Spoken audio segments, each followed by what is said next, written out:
Everybody is supposed to put the heading in their class for copy, children. The next heading titled as what is known as agrarian reforms. Agrarian का मतलब होता है related to agriculture. I repeat, related to agriculture. Or you can say reforms in Indian agriculture. So children, ऐसे flow charts भी exam में जरूर बना के आइएगा अगर आप चाहते हैं कि आपको अच्छे मार्क्स मिले तो फ्लो चार्ट का होना बहुत जरूरी है because teacher will see to it कि भाई आपने कुछ एक्स्ट्रा एफर्ट किया है तभी आपको नंबर थोड़े से एक्स्ट्रा मिलेंगे और अगर आप एक्स्ट्रा एफर्ट बिल्कुल भी नहीं करेंगे तो भूल जाइए कि मार्क्स कुछ एक्स्ट्रा मिलेंगे। एक्स्ट्रा का मतलब ये नहीं कि 4 नंबर का क्वेश्चन तो 6.5 मिल जाएगा उसके अंदर, मतलब 4 में 4 मिलने की संभावनाएं बढ़ जाती है। Heading written everybody. चलिए तो आपको पढ़ना क्या है, आई वॉन्ट कि आप इसको ड्रॉ जरूर करें।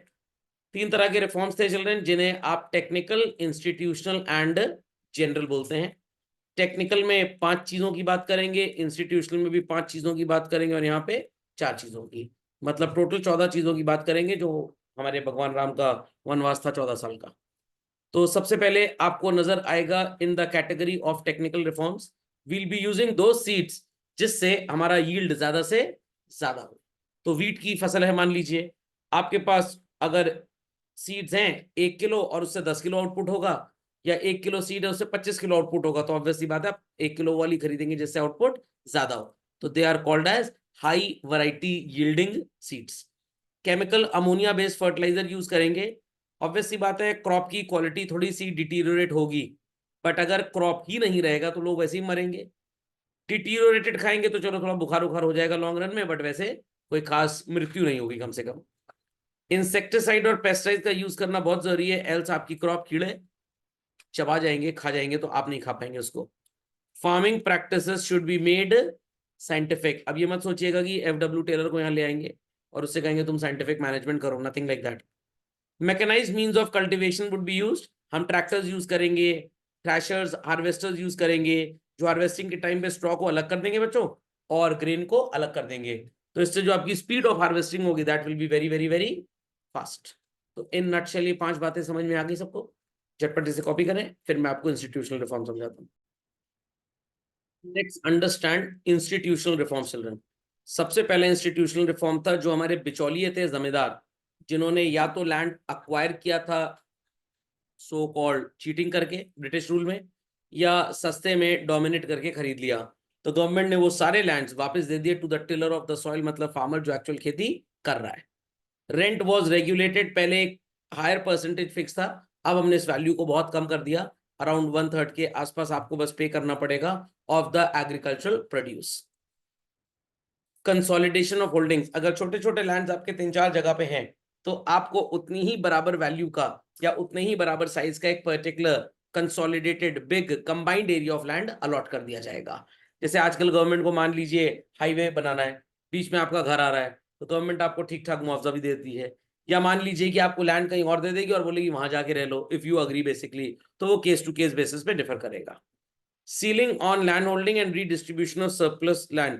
If it is observed that somebody possesses a very very very huge amount or measurement or quantity of land, जितने की उसको जरूरत भी नहीं है, और ये भी साबित हो गया कि उसने धोखे से गबन से लैंड लिया था ब्रिटिश रूल में, तो उस लैंड को भी हम उससे वापस हथिया लेंगे। या अगर एक पर्टिकुलर साइज से बहुत बड़ा लैंड है तो हम एक पर्टिकुलर क्वांटिटी उसको देंगे, remaining will be allotted to somebody else. But यहाँ पे धांधलेबाजी बहुत होने लग गई। जब गवर्नमेंट ने बोला रईस लोगों को कि भाई आपसे आपकी जमीनें छीनी जाएंगी और गरीबों को देंगे, तो लोग अपने नौकरों को ही गरीब बनाने लग गए ताकि जमीन उन्हीं के पास आ जाए और वापस उनसे हमको मिल जाए। तो this was the failure of aggregated reforms. And then we have cooperative farming children. ढेर सारे लोग मिलके अगर सीड्स, फर्टिलाइजर्स ये सब परचेज करेंगे तो they will be getting it at a cheaper price और at an expensive price, at a cheaper price. और उसके बाद इन्हें बेचने के लिए भी हमने मार्केटिंग कोऑपरेटिव्स, फार्मिंग कोऑपरेटिव ये सब क्रिएट कर दिए children. Got it? Copy this. Then I explain general reforms. The next category is general reform children. Expansion of irrigation facilities. Canal system को ज्यादा प्रोपोगेट किया गया ताकि दूर दूर तक वाटर की सप्लाई मिल जाए। पहले लोग अपनी उधार के लिए डिपेंडेंट रहते थे गांव के वो जो महाजन, मनी लेंडर, लैंडलॉर्ड्स होते थे इनके ऊपर, and they used to charge exorbitantly children super high rate of interest. But now government with the setup of NABARD, underneath it is regional rural banks, land development banks, उनके basis पे ये credit मिलना भी comparatively आसान हो गया। Regulated market, मैंने आपको यहाँ पे कोऑपरेटिव फार्मिंग सिखाया। अभी मैंने आपको बताया था कि मार्केटिंग सोसाइटीज और कोऑपरेटिव मार्केटिंग इज क्रिएटेड, कि आप अपना एग्रीकल्चरल आउटपुट पैदा करिए और ढेर सारा आउटपुट मिलाकर किसी एक को दे दीजिए, वो मार्केट तक उसको सेल करवा के आपको अच्छा प्राइस देगा। They were called as marketing cooperatives. और अगर किसी ईयर में बाई चांस फसल खराब हो जाती है, पार्टनर का एग्रीकल्चर प्रोड्यूस मार्केट में उतना आ ही नहीं रहा है, उसको नुकसान हो रहा है, या मान लीजिए किसी टाइम पे बहुत भयंकर फसल हो गई, आपने डिमांड में पढ़ा होगा माइक्रो इकोनॉमिक्स में, paradox of plenty children, what happens to the price of the output children, it goes down. Farmer को नुकसान ना हो तो गवर्नमेंट एक एमएसपी प्रोग्राम चलाती है। विच प्रोग्राम? एमएसपी। एमएसपी का मतलब होता है मिनिमम सपोर्ट प्राइस। मान लीजिए गन्ने की खेती बहुत भयंकर हो गई, फार्मर को उम्मीद थी कि 15 रुपए किलो हम गन्ना बेच लेंगे, बट बाजार में कोई भी बायर उसको 8 रुपए से ज्यादा पे करने को तैयार है ही नहीं। वो कह रहा है कि मेरी 10 रुपए तो कॉस्ट ऑफ कल्टिवेशन ही आ रही है पर केजी, मैं कैसे 8 में बेचूं? गवर्नमेंट कहेगी ठीक है, परेशान मत हो, तुम अगर अपना शुगर केन 15 में नहीं बेच पाते, क्या किसी प्राइस पे नहीं बेच पाते, हम 13 पे तुमसे सारा का सारा आउटपुट परचेज कर लेंगे। तो as a result what will be happening children, farmer को कोई भी नुकसान नहीं होगा। तो इधर we say price support policy और we say minimum support programme, it means one the same thing children. Copy the points quickly. चलिए, तो let's move further children, let's move further. तो इनको in full length and breadth में पढ़ना start करते हैं। पहली कैटेगरी है हमारी technical reforms, and we call this also by the name of new agriculture for children strategy. तो पहला पॉइंट है use of high yielding variety seeds. 1965 से आपने ये लॉजिक अप्लाई किया। अगर आपको याद है, मैंने बताया था कि 65 में लाल बहादुर शास्त्री जी को सो कॉल्ड थोड़ा सा झुकना पड़ गया था, जब यूएस ने रेस्ट्रिक्शंस लगा दिए थे कि आप पाकिस्तान से अपने टैंक बाहर करिए, नहीं तो आपकी फूड सप्लाईज पूरी तरह से रोक दी जाएंगी। तो उनको ताशकंद रशिया भी बुलाया गया था इसीलिए। तो गवर्नमेंट को समझ में आ गया कि भाई ये चीजें कल को फिर से रिपीट ना हो, तो we should not be dependent for our food requirements on some foreign country, rather we should grow the food at our own place basically. तो तभी से ये हाई यील्डिंग वैरायटी सीड्स का कॉन्सेप्ट आ गया। और यहाँ पे जो बढ़िया वैरायटी के बीज थे, ये किसके किसके लिए अवेलेबल थे children? For wheat, for bajra, for rice, for मेज, ज्वार एंड कॉटन। और इसीलिए हम कॉटन के बहुत बड़े एक्सपोर्टर हैं चिल्ड्रन। और इसी कॉन्सेप्ट को we call as what children? Green revolution, हरित क्रांति। इसको मत समझिएगा कि हर जगह बरसात में पौधा उगाना दैट इज हरित क्रांति, not at all children. Marksheet में नंबर ऐसे हैं, घर में क्रांति हो जाएगी पटले और पूरी शांति भंग हो जाएगी। सो ये चीज आप लिख लीजिए और ये आपको पता होना चाहिए। और एग्जाम में अगर आपसे क्वेश्चन पूछा जाएगा, why the need was felt only since 1965 to use high yielding variety seeds instead of conventional cropping system और एग्रीकल्चर सिस्टम, तो ये बात लिख के आइएगा। Due to the food restrictions imposed by US at that time of India-Pakistan war, the government wanted to shift and to put an end to the food deficiency or to the food supply from foreign countries children। तो self sufficiency, आपने एक word सुना होगा, self sufficiency भी तीसरे 5 year plan में आने लग गया था। और ये तीसरा 5 ईयर प्लान सो कॉल्ड, पहला चला 51 से 56, दूसरा था 56 से 61, बस तीसरे में ये बातें सामने आने लग गई थी। तो अगर इंडिया पाकिस्तान वॉर ना हुई होती और यूएस ने अगर रेस्ट्रिक्शंस ना लगाए होते, तो क्या हमें ये कन्वर्ट करने का, हाई यील्डिंग वैरायटी का कभी दिमाग में आता? कभी हम सोचते ही ना। तो दिमाग तभी चलता है जब इंसान समस्या में होता है। खोपड़े में बात गई चलो। यहाँ पे ये भी लिख लेंगे, 2016-17 में 6,20,743 quintal certified seeds were distributed among the farmers. खोपड़े में बात गई। सर्टिफाइड मतलब इनका तो रिकॉर्ड है हमारे पास, और भी जिन लोगों को सीड्स दी गई not on the basis of record, वो अभी यहाँ है नहीं हमारे पास। तो बस ये बात जरूर याद रखिएगा कि ऐसा क्यों किया गया। तो हर चीज में बस कुछ प्रश्न याद रखिएगा, why, what, who and how.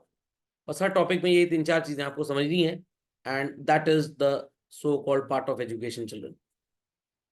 हर चीज का हु समझ लीजिए, व्हाई समझ लीजिए, व्हाट समझ लीजिए और हाउ समझ लीजिए, तभी सही भाव मिलेगा, नंबर होगा। अगली सो कॉल्ड रिफॉर्म आते हैं टेक्निकल में children, use of chemical fertilizer. 2017-18 में 265.9 lakh ton of chemical fertilizer was used. और कहीं ना कहीं यही रीजन है जो बच्चों को आजकल बचपन में ही चश्मा लग जा रहा है, या ग्रोथ इज नॉट गुड, या आप बोल सकते हैं कि 40 to 50 ईयर्स के बीच में people are suffering from diabetes, blood pressure, और 55-56 तक काफी लोग हार्ट अटैक के भी शिकार हो रहे हैं। कहीं ना कहीं ये कीटनाशक भी उसके लिए सो कॉल्ड रिस्पॉन्सिबल है। जिम्मेदारी तो अटैक की ली जाती है अलकायदा के थ्रू, यहाँ रिस्पॉन्सिबिलिटी ली जा रही है। Third point is children use of insecticide and pesticide. Crop के प्रोडक्शन के लिए ये यूज करना बहुत जरूरी है, बट अगेन कीटनाशक भी कहीं ना कहीं तो आपके पेट में जा ही रहा है और उससे भी कुछ ना कुछ नुकसान तो हो ही रहा है। तो ये पॉइंट इंपॉर्टेंट है children. 14 central plant protection centres have been set up and plant protection के लिए integrated pest management was adopted along with the technology of high yielding variety seed children. तो ये बातें याद रखनी है, ये एमसीक्यू में आपसे पूछ सकते हैं। Initially how many central plant protections were set up. अब पता लगा सेंट्रल की जगह एग्जाम में आंसर आ जाए एमसीक्यू का स्टेट प्लांट प्रोटेक्शन सेंटर, तो आपका वहां पे आंसर होगा नन ऑफ दीज। व्हाट? क्योंकि आपको जो पढ़ाया जा रहा है वो सेंट्रल के बारे में पढ़ाया जा रहा है, स्टेट के बारे में नहीं पढ़ाया जा रहा। क्यों नहीं पढ़ाया जा रहा सर स्टेट के बारे में? बिकॉज भाई स्टेट का काम तो हर स्टेट में अलग अलग हो सकता है, बट सेंट्रल का काम गवर्नमेंट टेकअप करती है, union government headed by the prime minister of the country. तो इसलिए ज्यादा पढ़ाई सेंट्रल लेवल, यूनियन लेवल की होती है, हम स्टेट डोमिनेटेड नहीं रहते हैं। नहीं तो पता लगा सीबीएसई का कोई बच्चा महाराष्ट्र में एग्जाम दे रहा तो कुछ और लिखाया और यूपी में एग्जाम दे रहा कुछ और। अगर 30-32 स्टेट है यूनियन टेरिटरीज मिला के तो 32 तरीके की मार्किंग स्कीम बन जाएगी। तो इसीलिए union policies are taught more children. समझ गए? कॉपी कर ले fast. Next children, scientific farm management practices. अब ये कैसी प्रैक्टिस होती है सर? क्या FW टेलर को बुलाया जाएगा? नहीं, FW टेलर को नहीं बुलाया जाएगा। आपको उन क्रॉप्स को उगाना है जिनके लिए आपके पास जो सॉइल है वो मोस्ट सूटेड होगा चिल्ड्रन। रोटेशन करना है क्रॉप का। ये क्या होता है सर? घुमा देंगे पौधा, जो रूट है वो शूट बन जाएगी और जो शूट है वो रूट बन जाएगी? ऐसा कुछ नहीं होगा चिल्ड्रन। आपने जैसे इस साल खेती की लेटेस्ट से एक्स क्रॉप की, अब अगले साल आप खेती वाई की भी कर सकते हैं।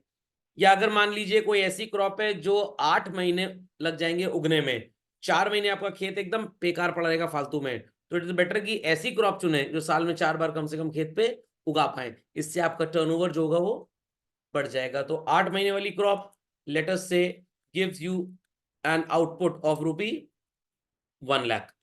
और अगर 4-4 महीने की 3 बार क्रॉपिंग कर लेंगे चिल्ड्रन, और तीनों से आपको 80,000 भी अगर मिल गया फॉर एग्जाम्पल, तो तीनों से मिला के आपको कितने पैसे मिलेंगे? उससे भी कहीं ज्यादा। तो 8 महीने में एक क्रॉप उगाए जो 1,00,000 का आउटपुट देके जाए, या 4-4 महीने की 3 क्रॉप उगाए जो 80-80 हजार का आउटपुट दे जाए चिल्ड्रन? 4-4 महीने वाली। Got it clear? You need to select the seed कि आपको ट्रेडिशनल सीड चाहिए या हाई यील्डिंग वैरायटी सीड चाहिए, and thereafter you need to use good amount of fertilizers. खोपड़े में बात गई। तो साइंटिफिक प्रैक्टिसेस में कितनी चीजें आती हैं? 5।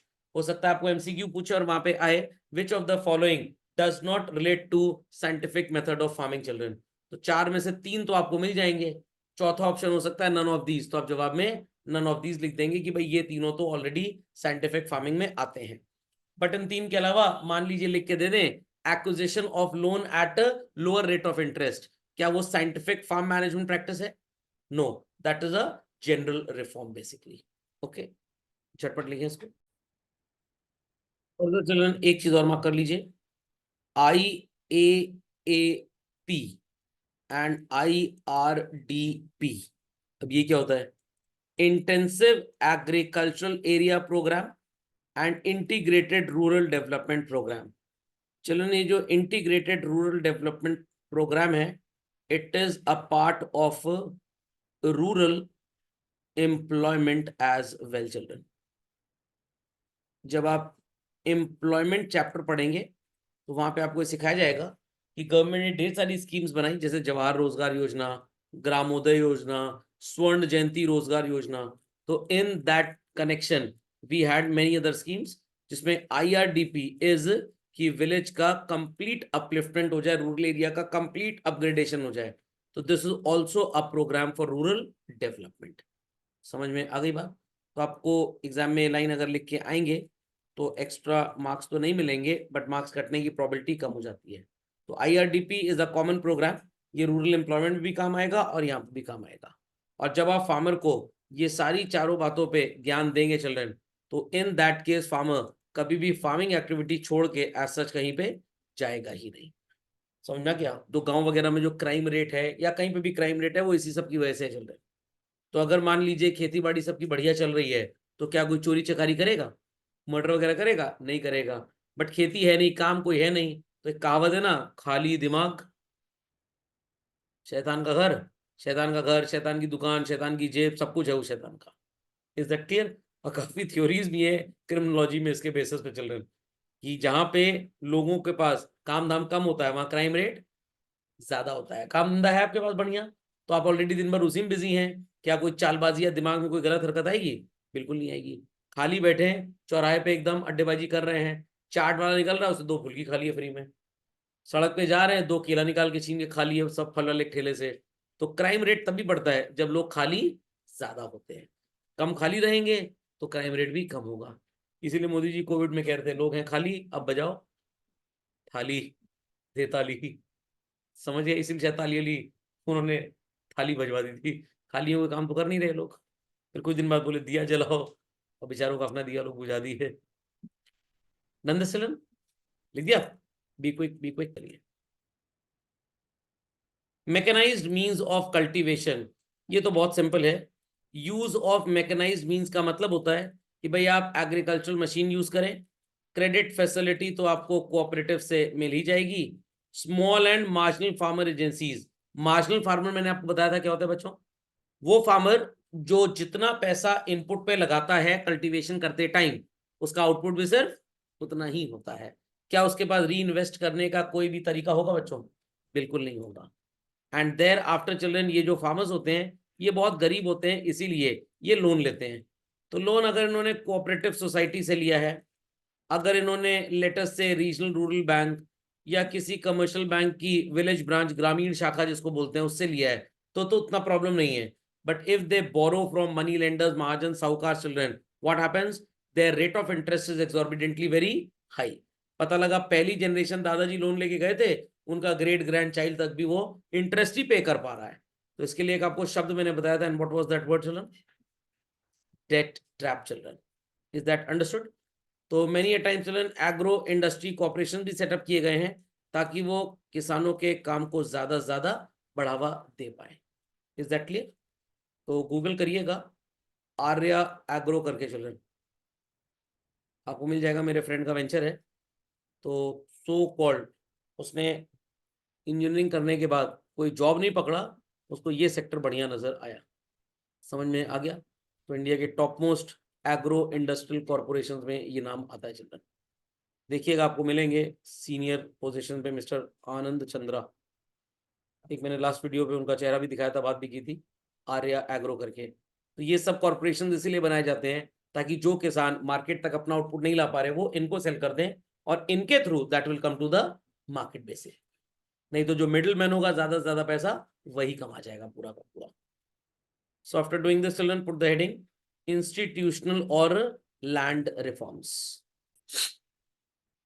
आते हैं अगली प्रजाति पे चिल्ड्रन, लैंड रिफॉर्म्स पे। पहला लैंड रिफॉर्म था जो बिचौलिए थे चिल्ड्रन, जिन्हें आप जमींदार या जमादार बोल सकते हैं, उनको हटा दिया गया पूरी तरह से। तो you can say zamindars have been abolished, सिर्फ इतना लिखेंगे।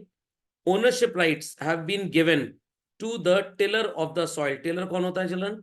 एक्चुअली जो खेती करता है, पहले लेबर हुआ करता था, क्योंकि फार्मर कौन अपने आप को साबित करता है? लैंडलॉर्ड। तो इसको लेबर बोल दिया जाता था, बट रियलिटी में फार्मर वही होता है जो फार्मिंग एक्टिविटीज करेगा। मैंने आपको बताया कि पहले एक्सेसिव और इलीगल एक्सटॉर्शन चलता था, कल्टीवेटर्स से बहुत ज्यादा पैसा मांगा जाता था ब्रिटिश रेन में चिल्ड्रन। बट देयर आफ्टर ये फिक्स कर दिया गया, और ये 1/3 नहीं है children, it should not exceed 1/3। मतलब जितना आप क्रॉप उगाएंगे उसका 33.33% आपको मैक्सिमम देना पड़ेगा एज लगान या रेंट बेसिकली। बट मेरे को तो ये भी बहुत ज्यादा लगता है, 33% तो टैक्स भी नहीं होता किसी देश में शायद, मतलब यूएस वगैरह में है, बट हम बात करें फार्मर्स के ऊपर। Okay, but as of today अगर हम बात करें children, under section 10A of the income tax act हमारी पूरी की पूरी agricultural income is exempt from tax. But ये नहीं कि अगर आपने आलू सब्जी मंडी में लाके बेचा तो खैर वो लोग तो अपना रिटर्न ही नहीं फाइल करते, बट अगर रिलायंस फ्रेश वाले आलू बेच रहे हैं तो उनकी इनकम एग्जेम्प्ट फ्रॉम टैक्स नहीं है। सिर्फ किसान जब अपना एग्रीकल्चरल आउटपुट किसी को सेल करेगा उस पे जो इनकम होगी that will be exempt from tax. और किसान भी अगर मान लीजिए रिलायंस फ्रेश जैसा कोई दुकान खोल ले और वहां पे अपने खेत पे उगाया हुआ आलू जो 10 रुपए का उसको 40 में बेचे तो उसको टैक्स देना पड़ेगा। जब वो एग्रीकल्चर प्रोड्यूस बेचेगा तब उसके ऊपर टैक्स एग्जेम्प्ट रहेगा। और सब्जी मंडी में बिकने वाला आलू सॉरी टू से एग्रीकल्चर प्रोड्यूस नहीं होता है, it is a vegetable, it is a vegetable. और अगर सरकार कह रही है वेजिटेबल पे टैक्स लगेगा तो लगेगा। Is that understood? और अगर मान लीजिए वेजिटेबल पे टैक्स एग्जेम्प्ट भी कर दिया बट आप एक स्टोर में उसको बेच रहे हैं, आप एक दुकान खोल के बेच रहे हैं प्रॉपर, और गवर्नमेंट ने आपको आइडेंटिफाई कर लिया तो आपको टैक्स देना पड़ेगा। Has everybody written the heading so I can scroll up, children? चलिए, consolidation of holdings, as I told you children, आपके पास सेग्रीगेटेड लैंड्स अलग अलग जगह थे तो गवर्नमेंट कह रही है भाई एक जमीन बेसिकली एक जगह ही ले लो ताकि आपको खेती करने में जो एफर्ट करना है वो और ज्यादा सो कॉल्ड बेनिफिशियल हो जाए। अगर आपने कंप्यूटर कभी जीवन में चलाया हो तो हार्ड ड्राइव फ्रेगमेंटेशन का एक कमांड होता है। ये क्या होता है सर? बड़ा ही सिंपल है चिल्ड्रन। जब आप किसी भी फाइल को सेव करते हैं तो it is not saved at one place, rather it is saved at different places. मतलब मैं बात कर रहा हूं HDD की। HDD क्या होता है सर? Hard disk drive. आजकल ज्यादातर कंप्यूटर्स में SD ड्राइव आती है। क्या आती है? SD drive. SD ड्राइव पता है क्या होती है बच्चों? पेन ड्राइव देखी आपने? पेन ड्राइव जितना तेज काम करेगी हार्ड ड्राइव कंप्यूटर की उतना तेज काम नहीं करेगी। ये बात लोगों को 10-15 साल पहले समझ में आई तो उन्होंने सोचा कि कंप्यूटर क्योंकि अब बहुत हाई परफॉर्मेंस लाने हैं, प्रोसेसर भी हाई परफॉर्मेंस होगा, डेटा एक कंप्यूटर की ड्राइव के अंदर बहुत ज्यादा है। तो अगर आपके कंप्यूटर में 1 TB की HDD लगी है चिल्ड्रन और 1 TB की SSD लगी है children, not HDD, SSD, solid state drive बोलते हैं हम इसको, तो 1 TB की SSD बहुत तेज काम करेगी at a blink of I. 100-200 MB data तो पता ही लगे कैसे ट्रांसफर हो गया। बट HDD में 100 MB डेटा ट्रांसफर होने में भी 1.5-2 मिनट 3 मिनट भी लग सकते हैं। तो sir what is this technology basically? तो HDD जो हुआ करती थी वो बेसिकली एक रेक्टेंगुलर ड्राइव आपको नजर आती थी, उसके अंदर एक डिस्क लगी होती है जैसे CD होती है, और डिस्क एकदम उसी तरह से एग्जैक्टली उसी तरह से काम करती थी जैसे वो अंग्रेजों के जमाने का ग्रामोफोन रिकॉर्ड, वो गोल गोल घूम रहा है और उसके ऊपर नीडल रख दिया तो उससे आवाज निकल रही है। तो वैसे ही आप फाइल सेव करते हैं और बड़ी सी डिस्क है मान लीजिए children, let us assume that this is the hard drive children. खोखली हो गई हार्ड ड्राइव, इसको भर दें जरा। चलिए, this is the hard drive. सबको नजर आ रहा है? चलो, सबको नजर आ रहा है? जब आपने Ctrl+S कमांड प्रेस किया एक टुकड़ा यहां सेव हो गया फाइल का, एक यहां सेव हो गया, एक यहां, एक यहां। इसको क्लस्टर्स बोलते हैं। क्या बोलते हैं? क्लस्टर्स। अलग अलग जगह सेव हो रही है। और जब आपको फिर से ये फाइल ओपन करनी है तो देखिए प्रॉब्लम क्या आएगी। कंप्यूटर आपके इंस्ट्रक्शन के हिसाब से 4 मोहल्लों में जाकर बच्चों इस फाइल को इकट्ठा करेगा और तब ओपन करेगा। तो इट विल टेक टाइम और नॉट? तो फ्रैगमेंटेशन में what is going to happen, computer में अगर आप डिस्क फ्रैगमेंटर सॉरी डीफ्रैगमेंटर अगर आप यूज करेंगे तो ये आपकी सारी की सारी फाइल एक जगह आके इकट्ठी हो जाएंगी।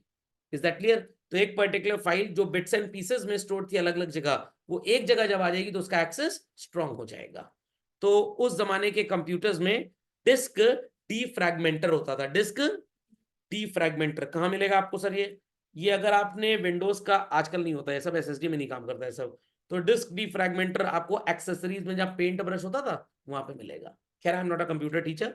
तो HDD की स्पीड थोड़ी सी फास्ट कर दी जाती थी, बट देखा गया कि भाई ज्यादातर लोग तो इसको चलाना जानते ही नहीं है, इस यूटिलिटी को कंप्यूटर में इस फंक्शन को इस्तेमाल ही नहीं कर पा रहे हैं। तो वो बोलते थे कि भाई बहुत बड़ी कैपेसिटी की HDD मत दो।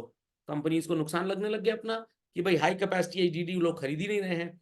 कुछ लोग जिनको genuinely high capacity data storage की जरूरत थी वो HDD तो खरीद सकते थे, बट अगेन स्टोरेज का प्रॉब्लम कि भाई फाइल को एक्सेस करने में टाइम बहुत ज्यादा लग रहा है। तो फिर कंप्यूटर इंजीनियर्स ने दिमाग लगाया, एक पेन ड्राइव का कॉन्सेप्ट लाते हैं और पेन ड्राइव के साथ एक रैम लगा देंगे ताकि स्पीड और बढ़ जाए, और उसको नाम क्या दे दिया चिल्ड्रन? सॉलिड स्टेट ड्राइव का। प्राइस में बहुत फर्क होता है। एचडीडी अगर 10,000 की मिलेगी तो सेम कैपेसिटी की एसएसडी आपको कम से कम 50,000 रुपए की मिलेगी। कितना डिफरेंस होता है चिल्ड्रन, कितना डिफरेंस। तो मेरे पास एक 512 जीबी की एसएसडी है, अगर मेरे को उसमें 10 जीबी डेटा ट्रांसफर करना है children, hardly it will take 1 और 1.5 minute children, hardly, I am saying hardly. Okay, visiting card के साइज की होती है, बहुत तेज, सुपर तेज डेटा ट्रांसफर होता है, सुपर तेज चल रहा है। तो वो टेक्नोलॉजी आजकल लैपटॉप्स में, कंप्यूटर्स में आ रही है। Is that understood? तो अब यहाँ पे जो फ्रैगमेंटेशन का कॉन्सेप्ट था एचडीडी में, एसएसडी में पूरी तरह से खत्म हो गया। तो अगर एग्रीकल्चर ना होता तो शायद कंप्यूटर भी ना होता। चल रहा है, समझ में आ गया फ्रैगमेंटेशन का मतलब?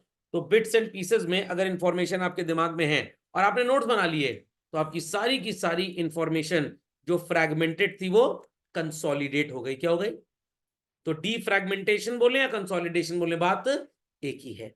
तो फ्रैगमेंटेशन समझ में आ गया? सब सामान रूम में फैला हुआ है, गेस्ट आने वाले, तो आप समेट के अलग रखेंगे ना। What you will do? You will do consolidation. समझ में आ गया कंप्यूटर वाला ज्ञान children?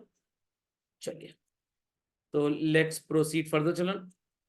So understood what is the advantage of consolidation? Consolidation का एडवांटेज समझिए सब लोग भाई। चलते हैं आगे चिल्ड्रन। सो ये डेटा मार्क कर लीजिए चिल्ड्रन, 2004 तक more than 1633 lakh hectares of land was consolidated. और जिनके पास एक जरूरत से ज्यादा अमाउंट ऑफ लैंड था चिल्ड्रन, गवर्नमेंट ने उसको दूसरे लोगों में बांट दिया। तो मैक्सिमम साइज जितना आप एक सो कॉल्ड कैपेसिटी में कल्टीवेट कर पाए, only keep that much remaining to be handed over to whom children? To the landless labourers.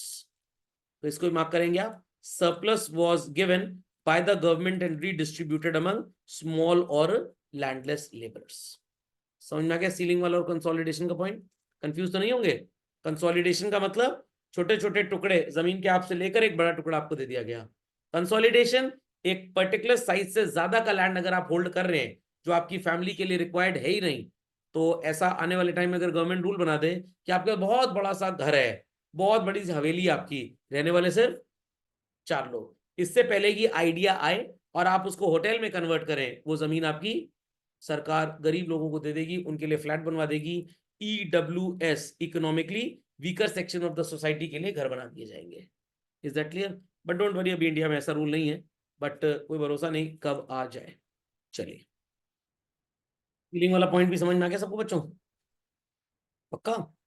Do it fast, फिर इसके बाद आपको समझाता हूँ cooperative farming and marketing cooperative children. चलिए बच्चों, write down next children, cooperative farming. अच्छा, marketing cooperative अगली कैटेगरी में चला गया।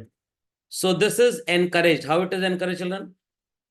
आप ढेर सारे किसानों को बोलेंगे कि भाई हमसे आप एक साथ अपना इनपुट खरीद लीजिए, तो इससे जो हम आपसे प्राइस चार्ज करेंगे that will be very very very low, और आप अपने आउटपुट को एक हायर प्राइस पे अगर बेचेंगे तो your profit margins would increase. तो कोऑपरेटिव फार्मिंग में हम फार्मर्स को सिर्फ और सिर्फ ढेर सारा एग्रीकल्चरल आउटपुट खरीदने को बोलते हैं, और वो एक फार्मर को ढेर सारा नहीं खरीदेगा, वो तो अपनी कैपेसिटी के हिसाब से ही खरीदेगा, but many farmers will have a combined buying, so called negotiation. तो पर यूनिट जो सीड्स मिलेंगी, पर यूनिट जो पेस्टिसाइड मिलेगा, पर यूनिट जो इंसेक्टिसाइड मिलेगा, the price will go down basically. तो यहाँ पे लिख भी दीजिए एट अ लोअर प्राइस, और यहां लिखिए lowering the per unit cost of inputs. समझ में आ गया बच्चों? समझ में आ गया? तो general reforms and agricultural agrarian reforms के जो बेनिफिट्स थे या फेलियर्स थे, that will be doing in the next lecture. चलो।